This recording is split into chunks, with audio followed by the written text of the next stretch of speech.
Hello everybody, Terry back again with another video. Yeah guys, we have a final today, about a couple of hours from now. I usually don't do preview for 500 class tournaments or 250 tournaments, but I have got a request that some of you guys want me to do a Hamburg final preview, and a nice guy that I am. I love to make people happy, and I have time today. Some days I usually don't work, so I'm free from work today, so I have little time today, at least for the moment. I will be a little busy later on the day with my wife, shopping, like women loves to do, shopping.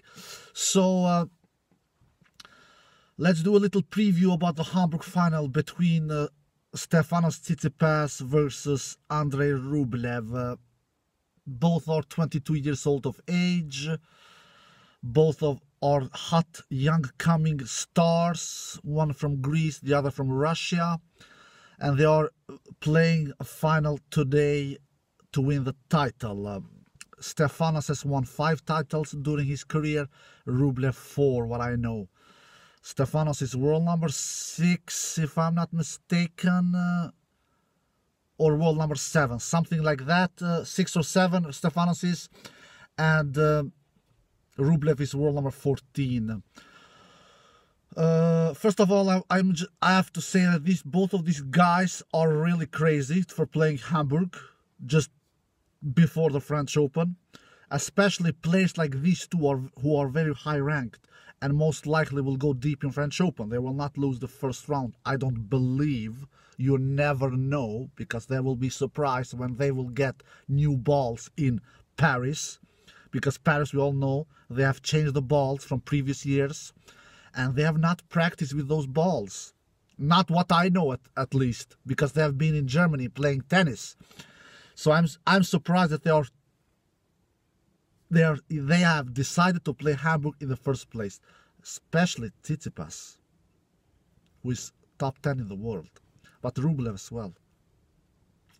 I know Tsitsipas, he has been in really bad shape these last couple of weeks, so he wanted to have match under his belt, and he has gotten matches, and he has played, he has geared up his level, Stefanos, to be quite honest, after being horrible in US Open and in Rome. So he has played some decent tennis, and he's in the final now, Stefanos now. And Rublev, he's been really impressed. I've been impressed from him here in Hamburg. Really, he has not dropped one single set, what I know. He has taken out some good players. RBA, one of them, in straight sets. Not the RBA is superior on clay, but it's still RBA. So it is not easy to take him out. RBA doesn't usually beat himself. You need to beat him. He doesn't do a lot of unforced errors. So and RBA did beat him in straight sets. Then he took out Casper Ruud in semifinals, or Rublev in straight sets. Decent match from Rublev. Not very high percentage of first serves in. Rublev, I believe Rublev had only 47% of first serves in. But he won, I believe, over 70% of those first serves, Rublev. Over 70%, 74%, I believe he won. It is unbelievable. 74% of his first serves in, Rublev, despite serving only 47% first serves in. So he basically defeated Casper Ruud with a second serve. So good match from Rublev there. Straight sets victory. All in all, 165 points. Rublev and Casper won 49 points, so Rublev won 16 more points than Casper Ruud. So it was not to win that kind of many more points than your opponent in tennis. It is a lot, guys. We all know that tennis has small margins, especially in deep rounds like semis and finals. So all in all, Rublev wins 16 more points than Casper, and Casper is a really good clay court player. To take him out in straight sets is impressive. But Rublev is a young upcoming star, guys. Young, 22 years old of age, exactly like Stefanos. So he is a very, very dangerous player. He hits the ball hard, he hits it flat, can hit it with spin as well, but most flat. Good mover, good forehand. Really, I love his forehand. Decent backhand, can do little unforced errors sometimes, but not so many unforced errors from that wing. Rublev is a upcoming young star from Russia, and I had him as the winner against Casper Ruud. Even though I respect Casper a lot, but Rublev is a better player.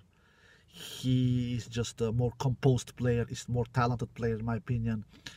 Hits the ball much harder than Casper, and to hit the ball hard on this slow surface like it is clay, you do a lot of damage, because it is not easy to hit through players on clay, guys. It is not, because we all know the surface is the slowest that we have in tennis, and if you have powerful ground strokes like Rublev has, then you will win a lot.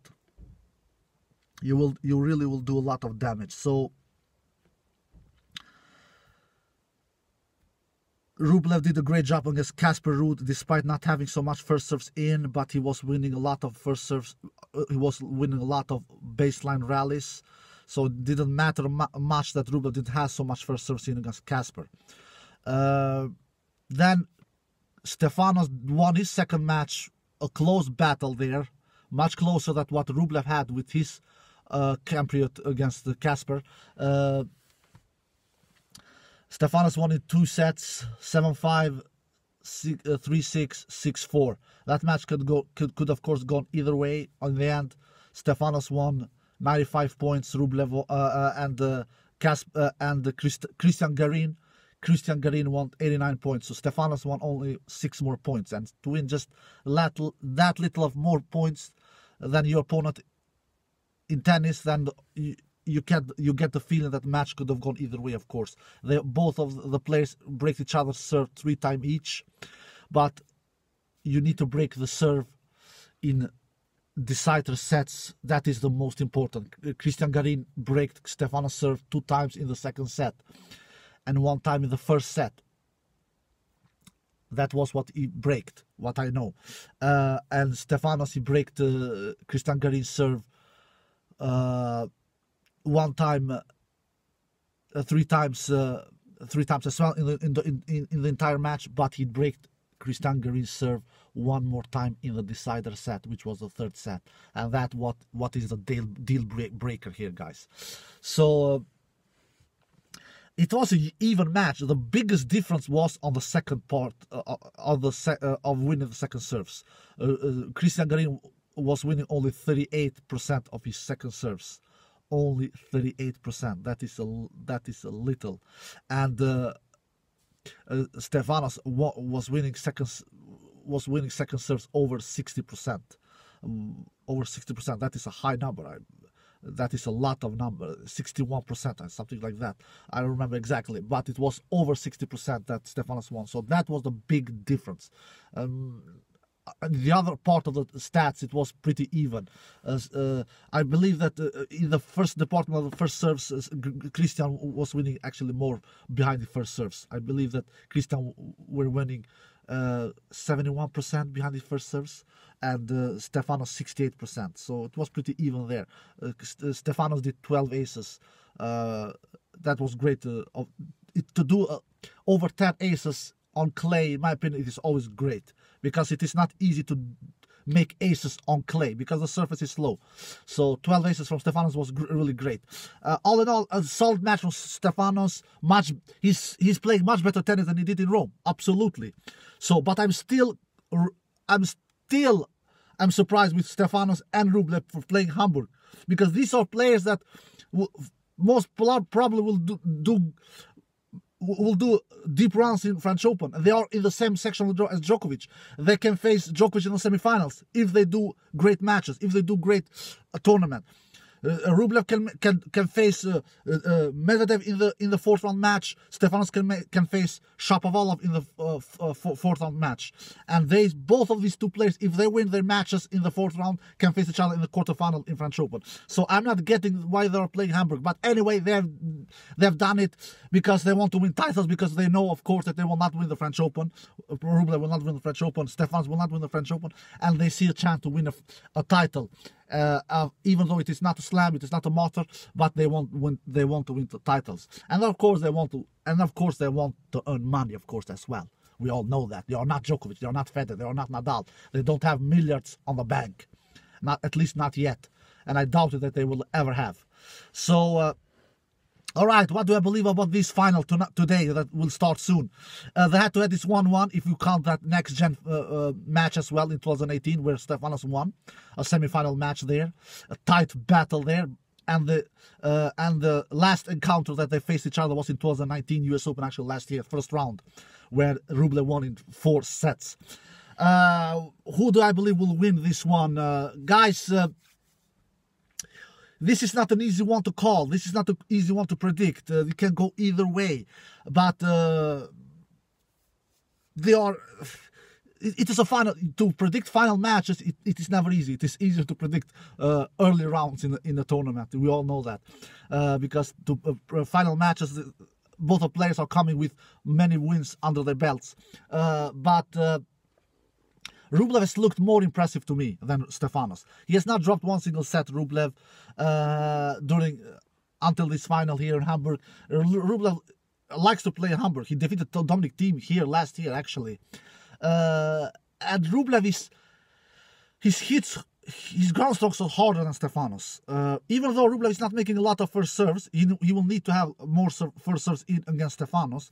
He will not come away with 47% first serves in against Stefanos. I just don't think so, because Stefanos, in my opinion, he has better returns than what Casper Ruud has. That is my feeling. Not that Stefanos has superior returns, but because it is a weakness of him. Stefanos' weaknesses are his backhand, his returns, and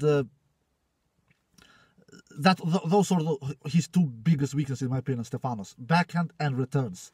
His backhand he can shank a lot of balls with his backhand, Stefanos, sometimes, really. He really can do a lot of mishits with that side of the wing.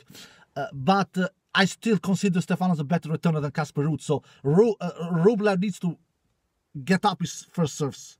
47% will not be enough. I just don't think he will come away with 47%. He need to be over 55% against Stefanos. And I think he will be. And I think in the end he will be the winner, Rublev. I will pick a Rublev to win this one. I just feel that he hits the ball harder, he hits the ball flatter. He will hit through Stefanos more than what Stefanos will hit through Rublev, because Stefanos hits the ball flat as well, but not as flat as Rublev, in my opinion. What I can see with my eyes, with my tennis eyes, he has more spin on his ball, Stefanos, than Rublev. Stefanos has a better serve than Rublev. Stefanos is a better net player than Rublev. I really like Stefanos' net game. He really chooses his opportunities. He knows when to go to the net, and he's often very successful there. From the backside of the court, from the background, from the baseline, who is the better one? I believe that Rublev is the better player there. He has just a steadier ground strokes from the both wings, especially from backhand. I just feel that Rublev's backhand is much steadier than Stefanos' backhand, and I think that Rublev will attack that backhand from Stefanos. He will just do that. He will try to squeeze unforced errors from the backhand side from Stefanos. Stefanos needs to have his backhand really solid. Do you know how Stefanos won the ATP Tour finals last year? With a superior backhand. I have never seen Stefanos' backhand being that superior like it was in the semis and like it was in the finals, in that ATP Tour finals that he won. I've never seen it. I've never seen it being so solid like it was in those 2 matches, in semis and the finals last year when he won the ATP Tour finals. But since then, his backhand has been really cracking down. So players are trying to break down that side. And I think that Rublev will try to do that as well. And we will see how Stefanos will handle that. But all in all, in the end, I believe that Rublev will win this. That is my feeling. Maybe I will be wrong. You never know. It is not easy to predict final matches. We all know that. How will he win it? Will he win it straight sets? Or will it be a 3-set match? Will Rublev lose his first set for the first time in this Hamburg tournament? I believe he will. I believe he will. I believe he will. I believe that Rublev will take this one in 3 sets. That is my feeling. All right, guys, this is it. I hope you enjoyed this video. Take care and bye-bye.